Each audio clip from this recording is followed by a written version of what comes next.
Hey there, my name is DJ Forever Play, and I have a story to share with you. It's about my one true love that I've always been addicted to, and I'm still in love with this very day. After all these years, I am so addicted to it. And what is my true love? House music. See, when I was a kid, I was a child of the 70s. So I grew up on disco.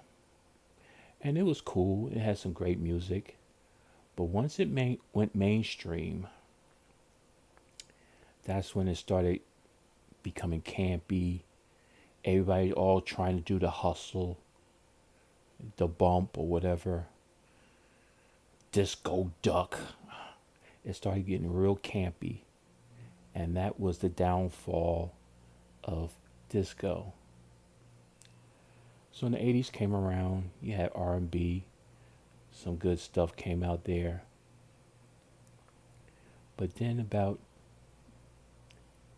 1983, 84,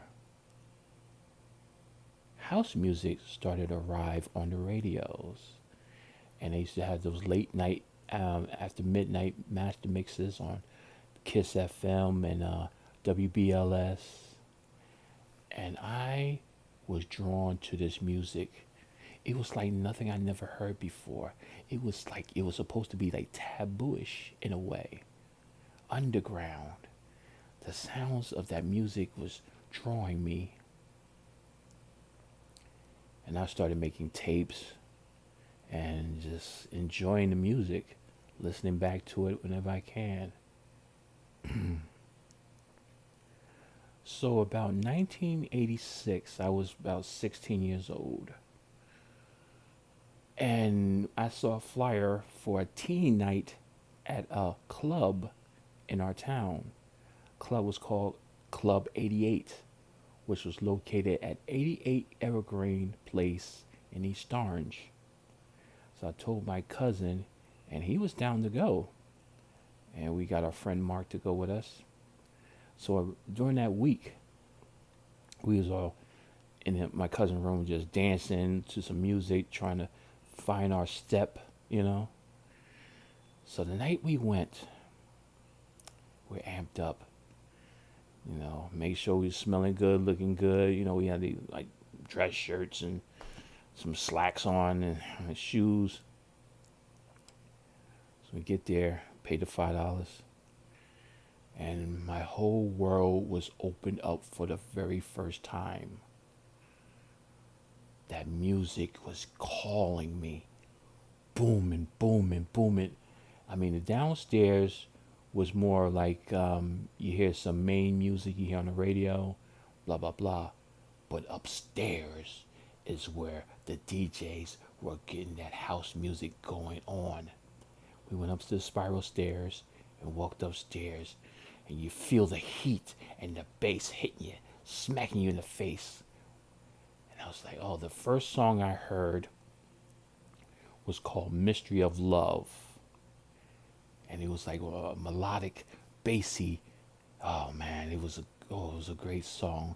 That's one of the first songs I heard that and it was that and another song called The Godfather of House. Yeah. Oh man, I remember it so well, so burnt into my memory. Imagery, the lights, the mirrors, the strobe light, the disco balls, the darkness, the strobe lights. Oh, I was in my own element. I was wondering where the DJ was, not knowing that behind the mirror wall up top the DJ booth was.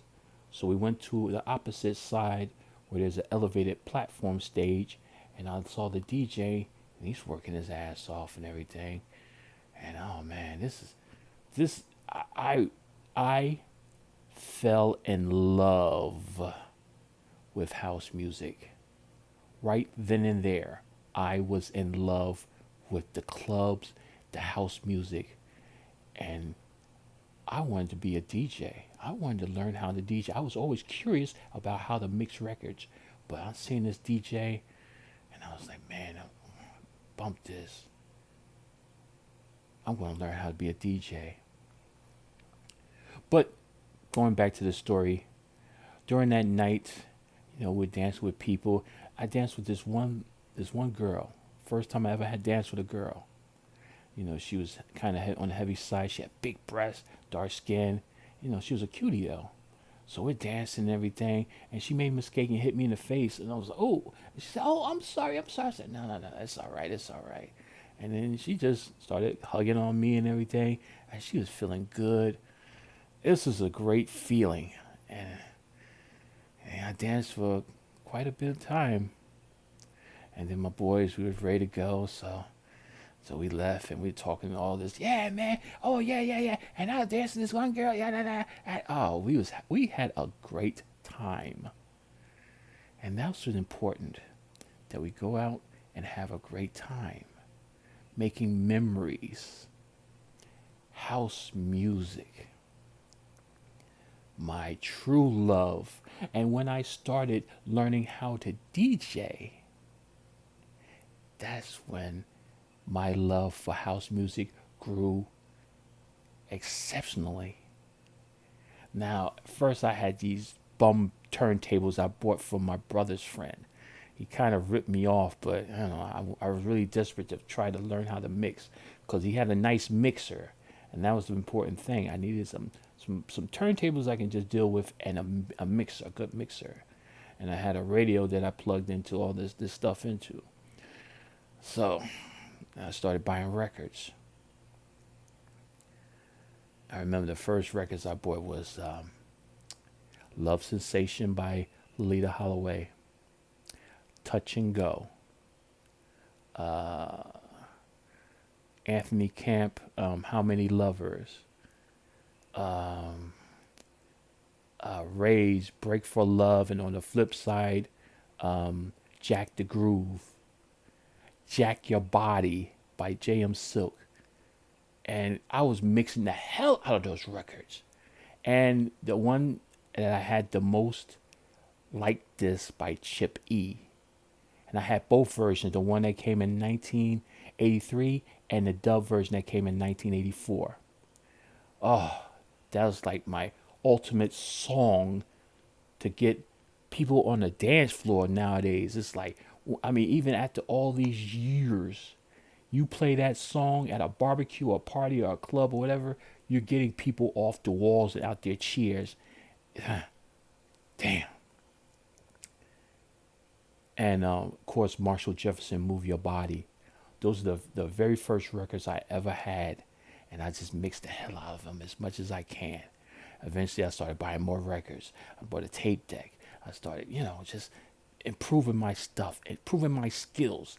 Now, for me, I'm a type of person. If I love learning something, I go berserk with it. I want to learn all the intricacies of mixing, and I got really good at it. Really good. I started making tapes and selling tapes. People were realizing who my name was because at the time I went by DJ Foreplay. Yeah. And I was getting real good at it. People love my tapes. Those are the days. And I went to more parties, more clubs. And I went to Zanzibar, which was in downtown Newark.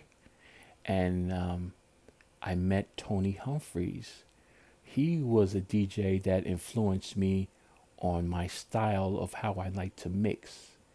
And I actually got able to talk to him and ask some questions on how he got to be a DJ and blah, blah, blah. So we just talked for a few minutes, but it was a mind changing experience to talk to my favorite DJ of all time. And he put energy underneath me because I wanted to be the best DJ ever. There's probably DJs better than me. I know this, but I want to be the best. You have to put that in your head that you're the best. People got to clamor for your music and your tapes. Cause I can. If you're in a battle with me and you trying to outmix me, oh, I'll, I'll develop something so crazy you wouldn't even think of mixing it. I was always good for experimenting. Hell, I'll mix some Rick James and mix it with some house music. I'll mix all kind of things, and people like my ingenuity. And when I started mixing clubs, and I met my partner, and we doing parties. Oh man, it was just my head was just growing bigger and bigger. Now I wasn't conceited about my thing. Now my craft is my craft, and I love DJing because I'm a dancer. Because I could dance all night to house music, but also I can also mix because I know what people can dance to and what they want to dance to. Oh yeah. And when I started doing my own thing and going to New York and going to these little rented clubs and rented office buildings and making my money on the side, it was terrific. Yeah. I mean, in my condition right now, I just enjoy music, enjoy sharing it on Twitter. Yeah, I miss DJing so much, so much. That is my true love, my passion. I mean, house music has lasted more than any relationship in my life, which is sad to say, but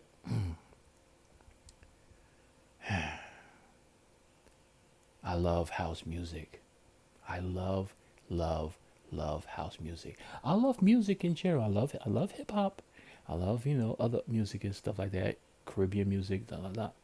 But I so infatuated and addicted to house music. In fact, hello there. My name is DJ Forever Play, and I am a house music addict.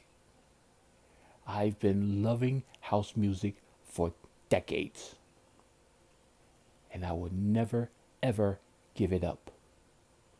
I am forever a house head. So that's my story. That's my love, and no one can change my mind. No one. Thank you for letting me share this story with you.